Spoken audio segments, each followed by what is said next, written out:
Welcome to the July 2024 episode of Diabetes Care on Air, a fun way to bring the research in diabetes care to life. My name is Alice Chang from the University of Toronto. And I'm Mike Rickles from the University of Pennsylvania. And we are your co hosts for this podcast series.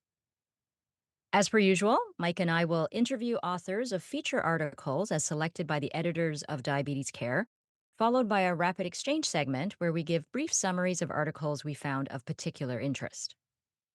Now, the 84th annual scientific sessions just wrapped up in Orlando, another successful meeting in the bag. Some of the things I really enjoyed were the symposia dedicated to major clinical trial results, the scientific award lectures, and also the oral abstract sessions where our trainees and junior colleagues really had an opportunity to shine. And as a translational investigator, I also get a lot out of the basic science sessions. The only problem for me is deciding what to attend. Well, Alice, congratulations on a terrific meeting. Thank you very much, Mike. I want to take this opportunity to thank all of the members of the Scientific Planning Committee because I certainly cannot take credit for the programming. It was a huge amount of work from everyone. And of course, all of the speakers and all of the abstract presenters, the abstract reviewers, everybody. I mean, I had the same problem of which one am I going to attend? But I got to say, one of the other highlights for me, beyond all the things that you mentioned, was when we recorded a special live podcast with the hosts of the other ADA podcasts, which are Diabetes Bio, Diabetes Core Update, and Diabetes Day by Day. I don't know about you, Mike, but I thought that was super fun because we were live with an audience, no retakes.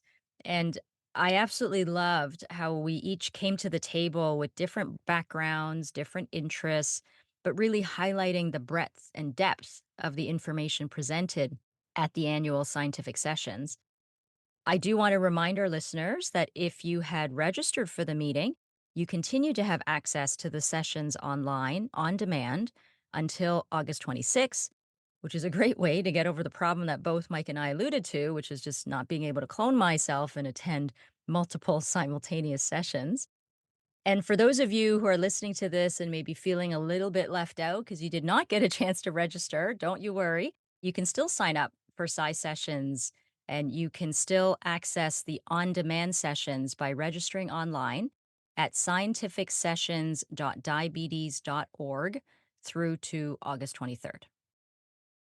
I too had a lot of fun with our live podcast, Alice, and it was great joining our fellow hosts of the other 88 podcasts. And I also wanted to highlight one more session, which is the Diabetes Care Symposium on Implementation Science. This was the final frontier, implementing the learnings from implementation science.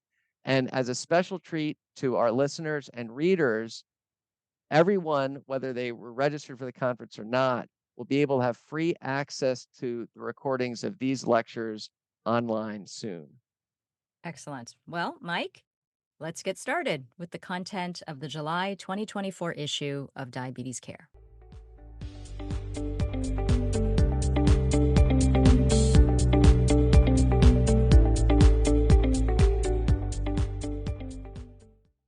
One of the feature articles from the July 2024 issue of Diabetes Care is a review entitled Point of Care HbA1c in Clinical Practice Caveats and Considerations for Optimal Use by Dr. David Sachs and colleagues. I'm very happy to be joined today by Dr. Sachs, who is a senior investigator and chief of clinical chemistry in the Department of Laboratory Medicine at the National Institutes of Health in the United States.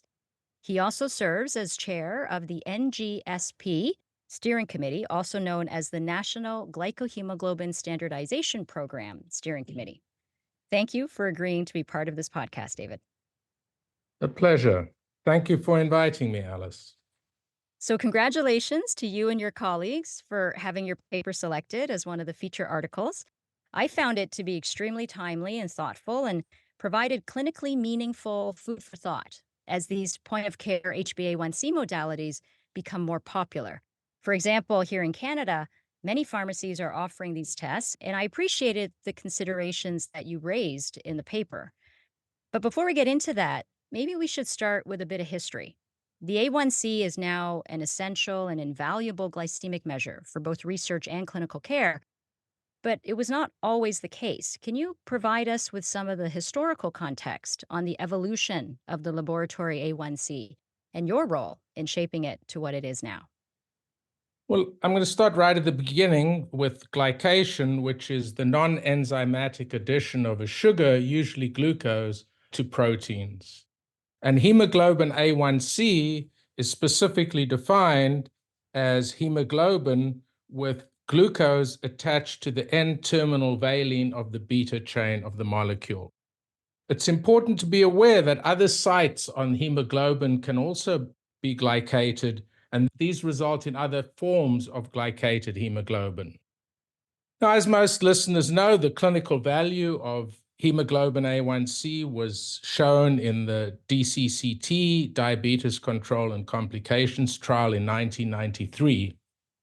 And an important aspect of this was that a relatively small change in hemoglobin A1C of 1%, for example, from 9% to 8%, resulted in a very large reduction in microvascular complications of about 35%. Glycated hemoglobin was first measured in 1978, but many different methods were developed, and these measured different forms of glycated hemoglobin. And as you would imagine, this resulted in a very wide variation of results. So, for example, a study in 1993, the year the DCCT was published, of 742 clinical laboratories that all measured the same sample showed results in glycated hemoglobin ranging from 2.5% to 7.5%, which is an enormous variation on the same sample. And only 50% of these laboratories measured hemoglobin A1C. The others measured other forms of glycated hemoglobin. So very soon after this, the NGSP was established to standardize A1C test results to the DCCT. And just briefly, an overview of how this is done. The NGSP has a network of 12 reference laboratories. The primary laboratory uses the same method as was used in the DCCT. And the NGSP works with manufacturers of A1C tests. And these manufacturers adjust their methods so their results are equivalent to those in the DCCT. If the manufacturer meets very stringent accuracy criteria, the method becomes certified. And the certification lasts for 1 year, and then they have to reapply. Another important part of the NGSP process is to evaluate the performance of clinical laboratories, that is, the laboratories that actually measure the patient samples. And the way this is done is the College of American Pathologists uses fresh whole blood, which is sent to these laboratories, and they have to measure the hemoglobin A1C in these samples. There are 3 samples sent every year and 3 challenges every year, and each challenge contains 5 different samples. If the laboratory fails this testing, they have to work out how to resolve it. They need to fix it. And if they do it 3 times and fail, then they have to actually stop testing. So there are implications for laboratories to measure the samples accurately. And in addition, the performance of the laboratories is evaluated during these 3 challenges, and the laboratories are also inspected every 2 years. So this whole system has resulted in a marked improvement in A1C testing. The accuracy is remarkably better. So, for example, the variability among different laboratories, expressed as coefficient of variation or CV, went from around 20% to less than 2.5% currently. Wow. So that's really great to hear that whole story, David. I got to say, because I think as a simple clinician, I kind of just assumed that lab tests, when I get the report, are things that I should believe at face value, and I'm trusting that what I'm getting is a result that I can use clinically. But it's good to know that there's a whole process to ensure that that happens. And I have to say, I did not know that there was that much variation in the original tests from the past. And clearly, you and your committee have done a tremendous job in standardizing so that now I can take that laboratory A1C at face value and trust that the laboratories have been properly tested and evaluated, et cetera, which then now brings us to the point of care A1C testing. As I said, they're sort of springing up all over the place where people can access this. So, why were these developed, and what advantages then can they bring over a laboratory A1C, if any? So point of care is performed at or near where the patient is seen, and these are traditionally done using a small handheld device. And there are several advantages for point of care hemoglobin A1C testing. The first is that the testing is very rapid and the results are available within 3 to perhaps 15 minutes when the patient is actually seen for their diabetes care. The patient only needs one visit. They don't have to come back for a second visit to have labs drawn. It's also convenient. It's a finger stick specimen. It only requires a few drops of blood. In the United States, it is termed a wave test, and this means that trained laboratory personnel are not required. Anybody can perform it. A nurse, a technician, doctors, anybody can perform these tests. And another obvious advantage of this is that since you don't need a big laboratory, this has the potential to reach populations who have limited access to healthcare. And I think another advantage is that studies have shown that the glycemic outcome on average is as good as those with the use of testing in centralized laboratory. But there's always the other side of the coin, isn't there? I mean, you've told us about advantages around point of care A1C testing. So, what are some of the limitations and challenges with point of care A1C testing? One of the big issues is that the testing is waived in the United States, which means that this proficiency testing system I described earlier is not required. And so there's no evaluation of the performance of testing, and nobody has any idea whether people who perform the testing are doing it properly. Results have shown of studies that it is less accurate than testing in the laboratory. There's also greater variability. And an important issue that I'll address in a little more detail later is that there is significant bias in most of these tests. There's also interference by hemoglobin variants with some of the devices. The testing costs also 3 to perhaps 15 times higher than those in the laboratory. And finally, there are relatively limited objective published data regarding the performance in patient care.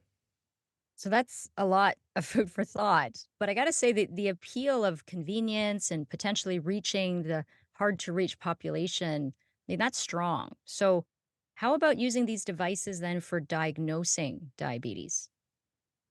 Well, while conceptually appealing for the advantages that I mentioned earlier, point of care A1C tests should not be used to diagnose diabetes. And the main concern is regarding bias. So, a meta analysis was performed of 61 published studies using 13 point of care devices. And this showed that all of these devices had significant bias. And the bias means that the value or the result that's measured on the device is either higher or lower than the true value.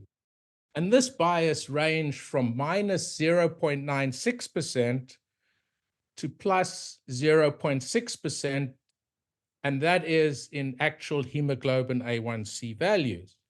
So a positive bias would result in an individual without diabetes being told that they have diabetes. And conversely, a negative bias, which would give you a lower value than the true result, would result in individuals with diabetes being missed.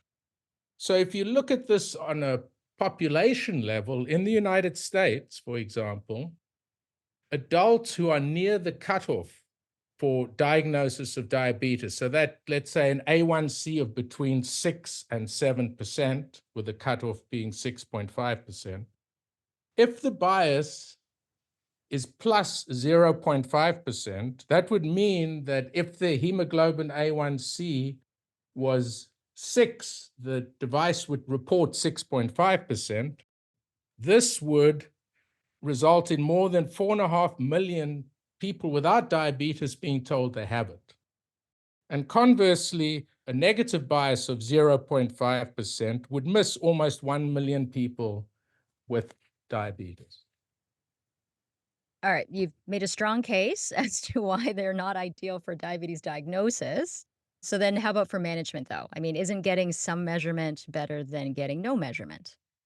Yeah, well, actually, the published studies suggest that the average glycemic control is similar, so it can be used in management, and in fact, it often is quite widely. I just think that clinicians should be aware of the limitations and consider alternative testing in some situations.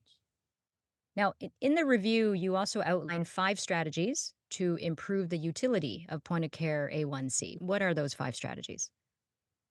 So the people who perform the testing, the personnel, should be trained in depth. There should be written protocols, and their competency for testing should be assessed regularly. A second strategy would be that the person performing the test needs to very strictly adhere to the manufacturer's instructions for testing. A third strategy would be these sites should participate in the accuracy-based proficiency testing I described earlier. The sites should also be inspected to make sure that they perform testing properly. And finally, very importantly, healthcare professionals need to be aware of the limitations of testing and not rely exclusively on point of care A1C results for diagnosis. So the bottom line is, like most laboratory tests, clinicians need to be aware of the limitations of the test. This was fantastic. Thank you very much, Dr. David Sachs, for sharing your expertise with us today and opening our eyes about the pros and cons of point of care A1C testing and providing practical strategies to improve its utility. I'm sure you would agree that convenience and simplicity are critical in clinical care, hence the appeal, but there needs to be accuracy and consistency for us to be confident in the results. So, this was a very enlightening conversation. Thanks again, David. And I encourage our listeners to read the full article in the July issue of Diabetes Care.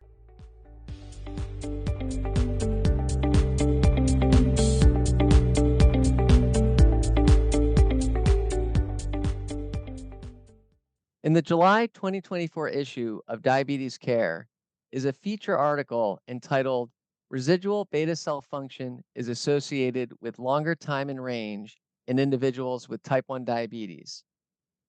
I'm delighted to welcome the article's lead author, Dr. Coco Fuhri Snethlage. Dr. Snethlage is an internal medicine resident in the Department of Experimental Vascular Medicine at Amsterdam University Medical Center in the Netherlands. I'm so glad you could join us, Coco. Thank you so much for having me. Congratulations to you, Coco, and your colleagues on this feature article. Your article assesses beta cell function from the urinary C-peptide to creatinine ratio collected in the postprandial period and relates this measurement to glycemic metrics derived from continuous glucose monitoring. Can you tell us about the cohort studied and what amounts of residual beta cell function were detected? So we set out to study 500 people in the Netherlands with type 1 diabetes in our clinical region. And almost everybody that wanted to participate could participate. We wanted to get as much as a heterogeneous cohort we could get. So the only exclusion criteria we had was that you had to have all of your large intestine because we are also doing microbiome research. So we used the cohort for that as well. So it was really well phenotyped. After this study, we collected everybody's genetics, everybody's microbiome, metabolites, and glycemic metrics, as we show in this paper. Okay, so that's terrific to hear about what else is coming out of the study down the pike, and to have such a high participation rate is really terrific. Now, many of us are more used to assessing residual beta cell function in individuals with type 1 diabetes from a random serum C-peptide concentration, also usually collected in the postprandial period and with the simultaneous glucose concentration. Can you explain why you chose the urinary C-peptide to creatinine ratio for your study, and how this assessment compares to random or more formal meal tolerance test stimulated C-peptide measurements? So I think very funny you ask this because we are trying to expand the cohort now. So we want to go up to 5,000. And we were debating if we should use random C-peptide levels instead of using the postprandial urine C-peptide levels. We were very lucky to work with Richard Oram and Timothy McDonald, who developed the urinary C-peptide assay. But because it has such a high sensitivity and specificity to the mixed meal test, and you could really, we felt we could divide more if someone was a secretor or a non-secretor of residual beta cell function. We chose to use the urinary C-peptide again. And I think it has the added value that you can make people come in for fasted blood sample and collect a urine sample. And then we could use that for metabolites and other assays where we needed fasted blood samples for. So to make the cohort as homogeneous as possible, and we really wanted to be able to say everybody came with fasted blood, so we could measure the metabolites, measure the hormones in a fasted state. But I definitely think there's something to say for also using random C-peptide levels.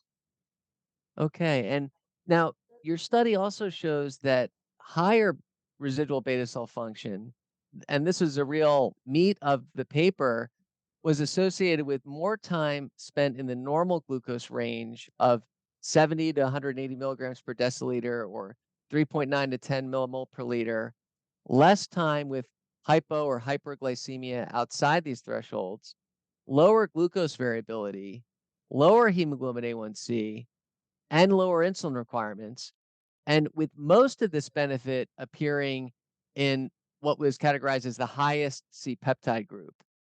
What else is different about this group with the greatest C-peptide secretion? And what are the implications of this finding? So I think what we show is that this group is definitely earlier on in their disease because they're still losing the residual function of their beta cells. And you can see that even the people who keep their residual function after years and years, they still have a better glycemic control. But what is different is still hard to say. So as I said, it's not in this paper, but we phenotyped their genetics and we didn't find any or only a little genetic cause for people maintaining this residual function. So we really think it's environmental factors that influence the autoimmune process. So we look into the microbiome and we also find some differences there. So I think it's different for everybody, but we're trying to find the one thing that makes you maintain that residual function, because I think the clinical implication is that it makes it easier to handle the disease. And we're not the only people, I think, looking into therapies that only maintain residual beta cell function in type 1 diabetes instead of curing it. So I think this paper really shows why that's important, that there, even if you just maintain some function, it can make your life a lot easier if you have type 1 diabetes. It's less effort to maintain your glycemic parameters. It sounds like those future studies with the microbiome in this population and the expanded cohort will really help us nail down what may be contributing to those that retain more significant beta cell function from diagnosis. Now, your study also points out, and this is an observation we've seen before, that more residual beta cell function is associated with a lower prevalence of retinopathy. Hmm. And that's independent of disease duration. So even if those that have had type 1 diabetes long enough to develop retinopathy, they're protected by residual beta cell function. Can you speculate on whether this is driven entirely by the increased time and range and other glycemic control metrics you've described, or if C-peptide itself may contribute to this association independently of glucose? So I think a big part of it will be glycemic control because I think there's also studies that show if you have more than 70% time in range, you are very protected for developing long-term complications. I think there was a study in your journal last month, even that said the same. But yeah, there's also, we don't do any research on it, but there's people who speculate or hypothesize that CPAP has an active role in long-term complications. I've heard it on measles, and I've heard it on cardiovascular disease. So yeah, I could be. I think there's not a lot of research still on it, and be very interesting to see if that also is the case. Now, your study also found that greater residual beta cell function was associated with a higher fasting glucagon to glucose ratio as a measure of alpha cell function. Now, greater residual beta cell function, as your study also shows, lowers glucose. That will then increase that ratio independently of an effect on alpha cell function. And in fact, this ratio, that is a glucose to glucose ratio, was inversely correlated with fasting glucose in your study and was no longer associated with increased time in range after adjusting for beta cell function. What do you think this is telling us? I think one of the mechanisms it's telling us is that the effect of alpha cell function on glucose metrics is mostly driven by beta cells. I think I'm a little bit careful to interpret the alpha cell function on its own, as the ratio also contains the glucagon. But I think the effect of glucagon on glycemic control is mostly driven by beta cell function. But it's just speculation, my personal my view on it. But it could also be a disruption of the hepatic gluconeogenesis. But yeah, I think it's largely driven by beta cell function. And Coco, what other takeaway messages do you have for our listeners? I think the most important takeaway message for me was that any effort to maintain only a little bit of beta cell function will make the life of people with type 1 diabetes a little bit easier. So I think all the therapeutic efforts that are out there now are very exciting because it has some effects. That was the most important take home message for me. Dr. Coco Fuhri Snethlage, thank you so much for sharing your expertise with us today. I really appreciate all I've learned from your paper and our discussion, and know how important this information is to appreciating the impact for preserving residual beta cell function from diagnosis and even preceding the diagnosis of clinical type 1 diabetes. I encourage our listeners to access the full article in the July issue of Diabetes Care.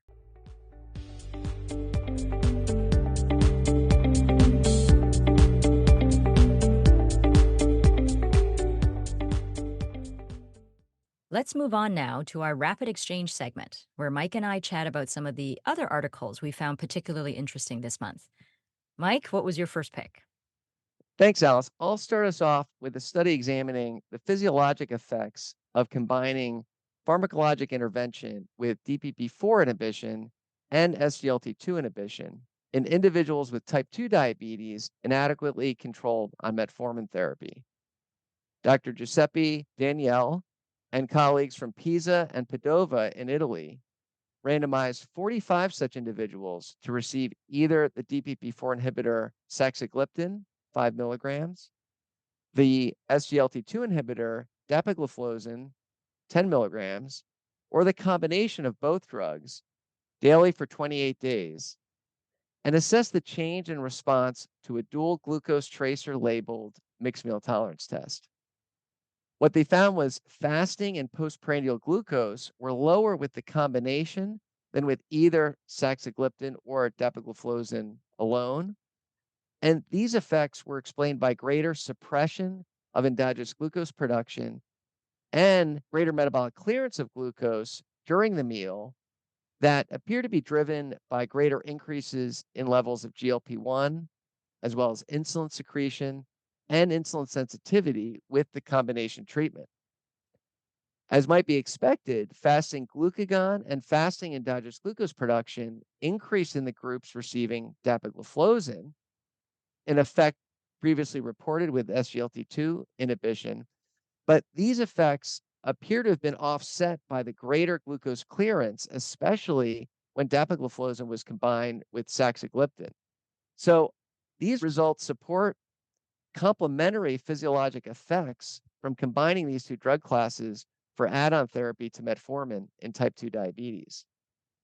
It's always nice to see these kind of physiology type studies to better understand how the medications that in some ways we've taken for granted are working together. And I also wonder how much I can extrapolate this into the GLP-1 receptor agonist plus SGLT2 inhibitor space, given that that's a combination that's being used quite a bit at this point. So thank you very much, Mike, for sharing that one.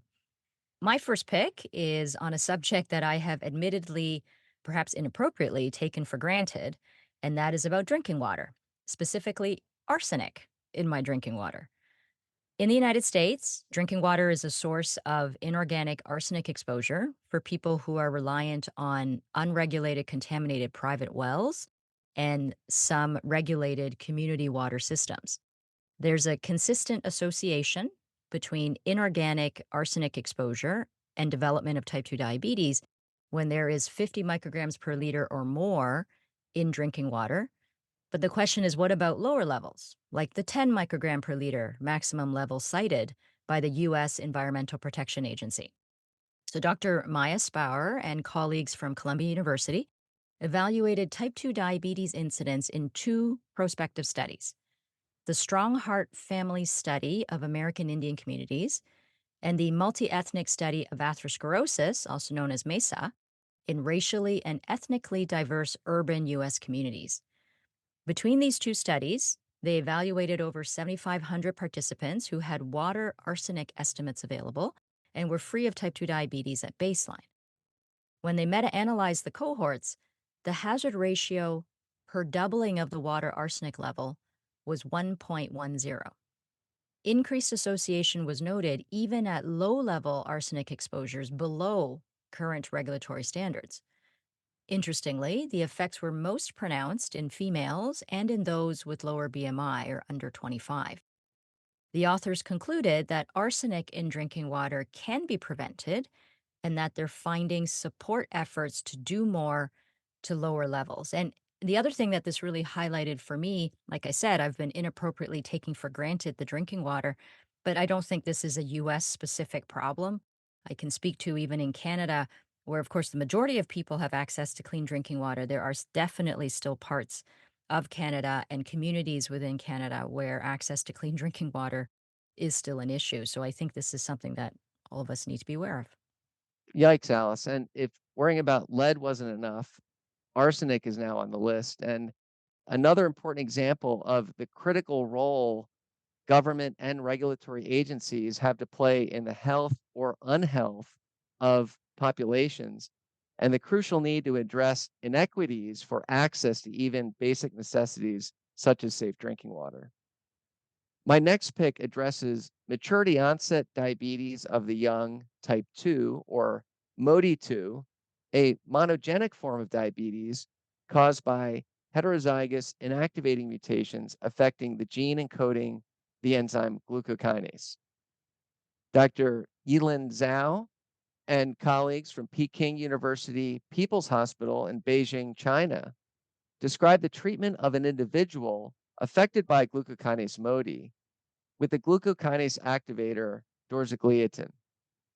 Since the diabetes in glucokinase MODY is caused by impaired glucose sensing by the pancreatic beta cell to secrete insulin, treatment of the described individual previously with metformin, a DPP-4 inhibitor, a thiazolene dione, an alpha glucosidase inhibitor, and an SGLT2 inhibitor, each had no effect on lowering glycemia as reflected in chronically elevated levels of hemoglobin A1c around 7%.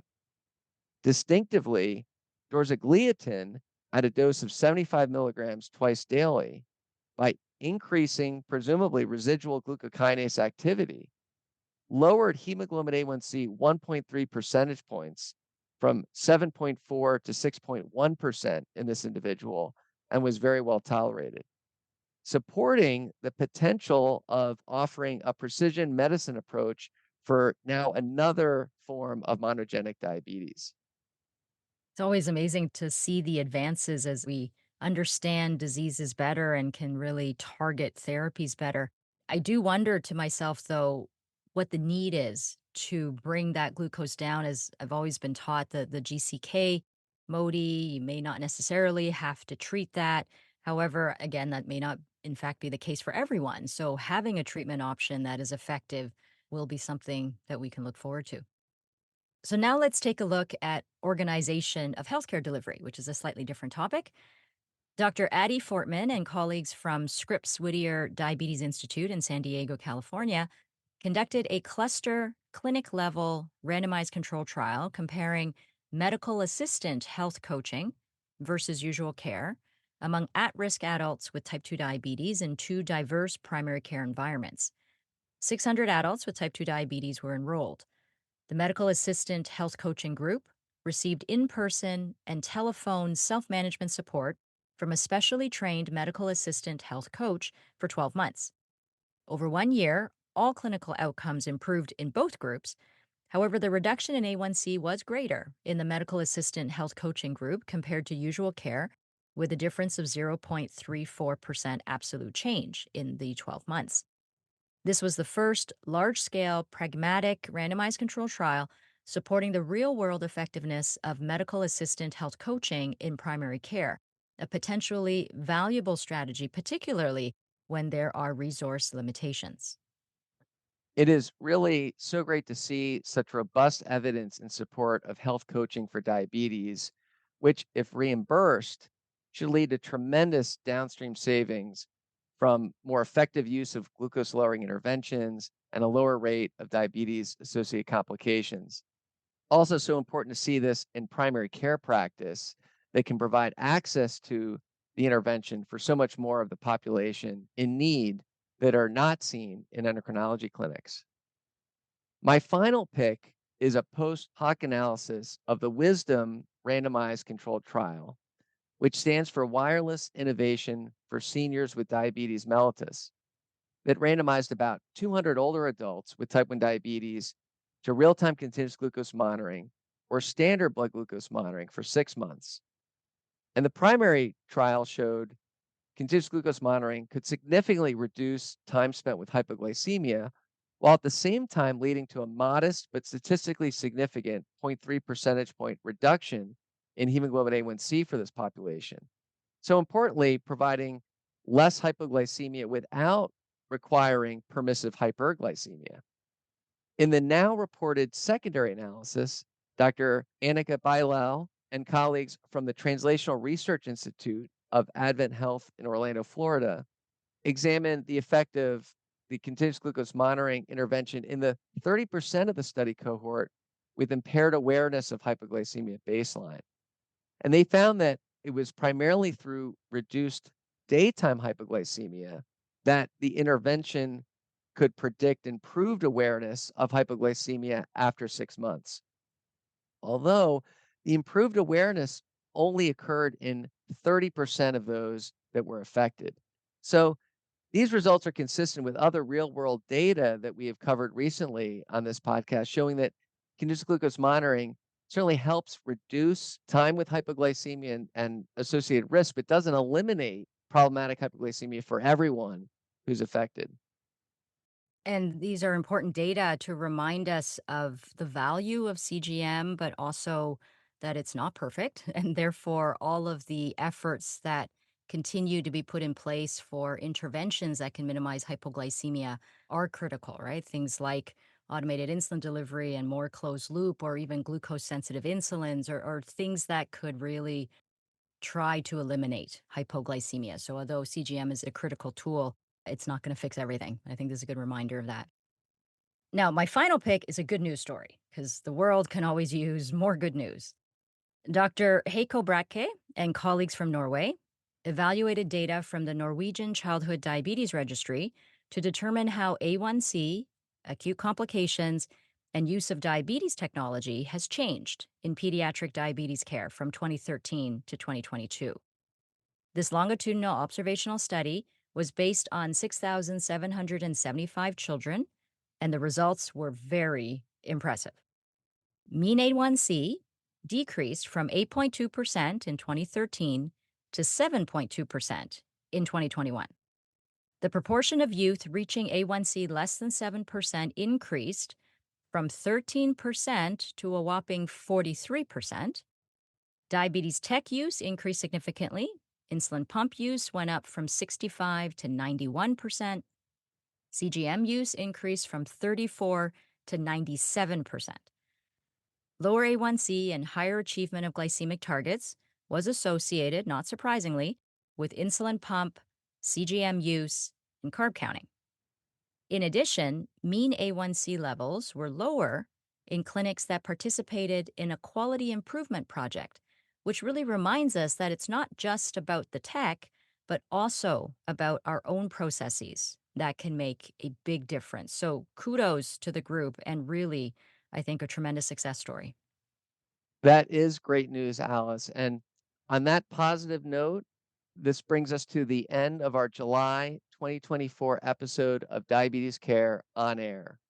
A big thank you to Doctors David Sachs and Coco Fuhri Snethlage for spending time with us this episode. Don't forget that there is access to the Diabetes Care Symposium lectures on implementation science coming soon on the Diabetes Care website. And for all of those registered for the scientific sessions, the recorded lectures will be available online until August 26th. And if you haven't yet registered for this year's ADA scientific sessions, you still can at scientificsessions.diabetes.org and have access to all the ADA scientific session recorded lectures until August 23rd. Remember that Diabetes Care is continuing to take submissions of original art for consideration to be included on a future journal cover. Please subscribe to get notifications when new episodes of this podcast come out, and thank you for listening.